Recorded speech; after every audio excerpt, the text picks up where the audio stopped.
Hey everybody, welcome to today's video, and in this video we are going to see what is Entity Framework, why you should use it in your application, and why it is one of the best ORM that is available for your development and your production. So without further ado, let's start. So this is our course on Entity Framework Core, and what we are trying to cover over here is how to use Entity Framework in a most definitive way, more from the perspective of enterprise and production grade applications. And this is part 2 where we are going to see what is Entity Framework and why you should use it. Well, the definition and details are available very easily on internet, just a Google away, and I'm not going to cover the theoretical aspects of it. But just to give a brief on why you should use Entity Framework, well, Entity Framework in very simple terms is a ORM that is built over .NET Framework. ORM is used to access your database layer between your code and your database, like how to translate those queries, how to read those objects. So before the Entity Framework come into picture, there was already a ADO.NET, but there were certain challenges when we see ADO.NET, how to write your queries, how to read the objects. There were different ways. So casting is one major problem because strong typing was not available. You have to interpret the objects like what type it is and then fire up the specific reader. With Entity Framework Core, the very basic, at least for me, the very basic advantage that we get out of the box is strong typing. So if it is a string, you already know it is a string. If it is an int, you already know it is an int. You don't need to cast those objects or read string or read int, fire those sort of methods to read the object. Well, if we speed the internals of EFCore, it's actually a bit complex in there. There are a lot of things that are going on in between. But to understand it on a very high level, consider it something like a sort of a three-layered architecture.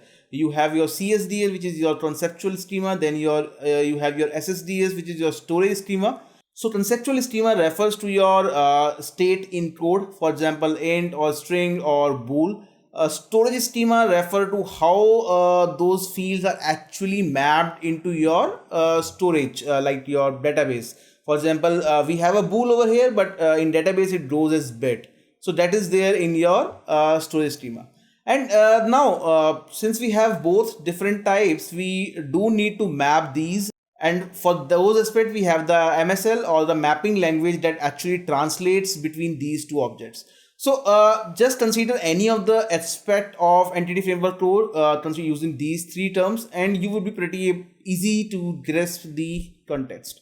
Now, the way that Entity Framework works is like we define a DB context. DB context is coming out of your Entity Framework core library, and that has all the relevant methods and overrides with which you can expose your database layer. Now, before we go forward, there is one major challenge that has always been thought of. There are like strong advocates of Entity Framework, and there are like a lot of strong advocates against the Entity Framework. So as of time of this recording, the current version is 5.0.8, and the 6 is just on the next turn. So there are lot of improvements that have been targeted in Entity Framework 6, and that is surely going to like rot the bottom of everything. And the performance, that is the one major aspect. So with Entity Framework 6, the performance is being targeted out of the box, and if not overtake, at least try to map the performance from the Dapper. Now, if you don't already know, Dapper is a very lightweight framework for DAL access, and it's like you can consider it like a single file, very lightweight, and it's the fastest. It's one of the fastest DAL layer or DAL framework that is being considered. So EF6 is in the fight to target that. Now there are still gaps, and as you might have rightly heard, with great powers comes great responsibilities. And for that reason, the Entity Framework do provide a lot of benefit, but there are certain challenges that it does need to take care of. So challenges are there, but I would say the benefits that you get, they overpass the challenges by a strong leap, believe me.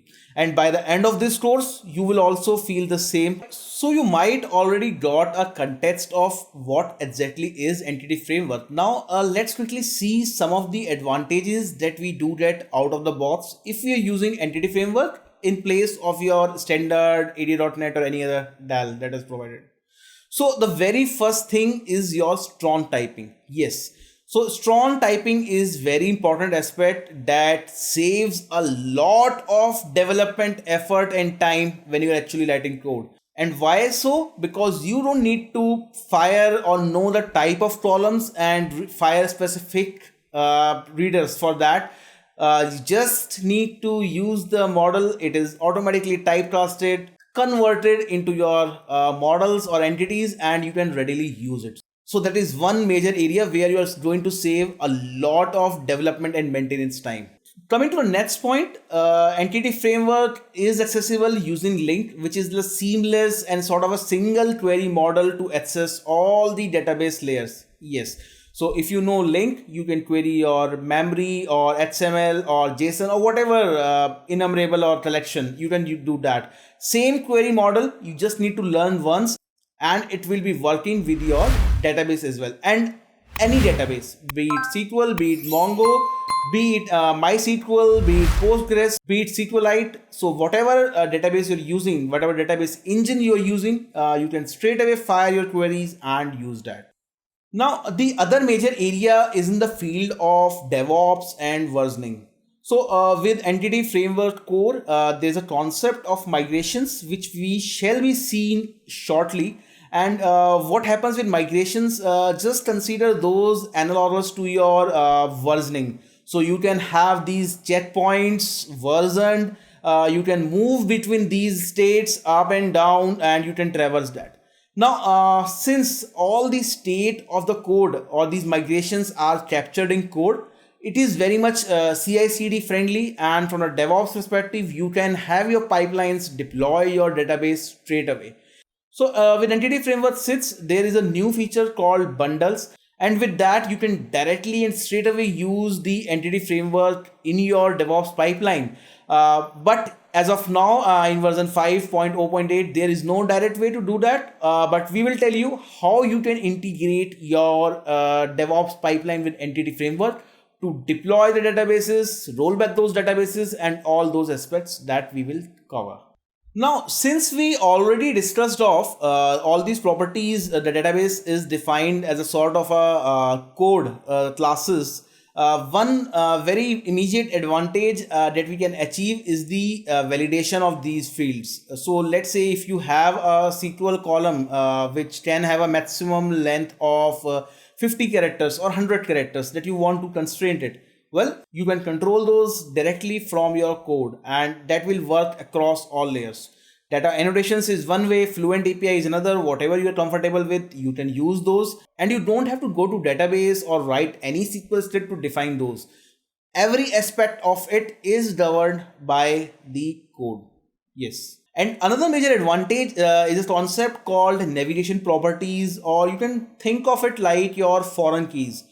So let's say if you want to join across two tables, you don't need to write this join queries. You just define your navigation properties and do a join, and then you can have the include parameters over there. It will automatically fetch like whatever the relationship type is, be it one to many, many to many, one to one. So all those are configurable directly, and you can use those straight away without any complex requirement. And with all these aspects that we have just discussed, another major apparent advantage is that you don't have a dependency on your database engine. Yes. So you define your code, you define your state, and now if you want to, let's say, change your database from SQL to MySQL or Postgres or SQLite, whatever it is, you just need to change some configuration, and yes, and you would be good, and you can directly use the new database without any major problems. And in this course, we shall actually see how to separate the actual database with your complete DAL framework. So we will be building this DAL framework, all those aspects of it, and the actual database engine that would be in the invocation project. So if required, we can change it with just one configuration. One more aspect of entity framework that I really like a lot is your state tracking. And when I say state tracking is, let's say you query any of the entity or row from your database. Now you can very easily track if any of the columns of these rows are changed or not, or updated, or like whatever, or even deleted.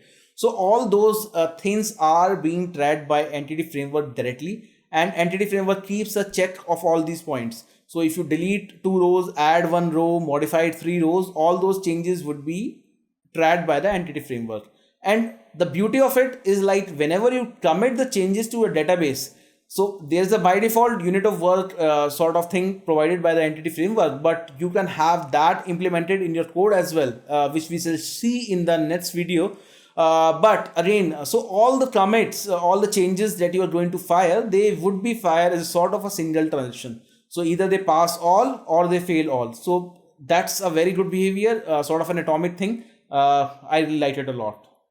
So with entity framework sits, there are a lot more things coming in, and which we shall actually see as it goes to GA.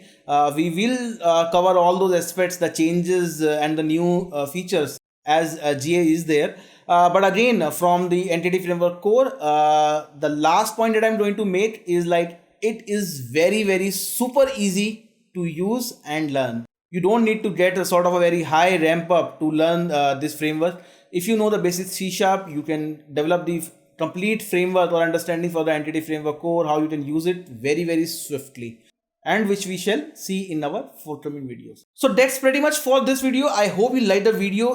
If you like it, press the subscribe button. There are a lot of interesting videos coming on this line in this series. And if it helped you out in any way, press the thumbs up button. Do let us know. And if you have any queries or suggestions or queries, like whatever, if you want to ask anything, just use the comments to let us know. Thank you guys. Thanks for watching and have a very great day. See you next time.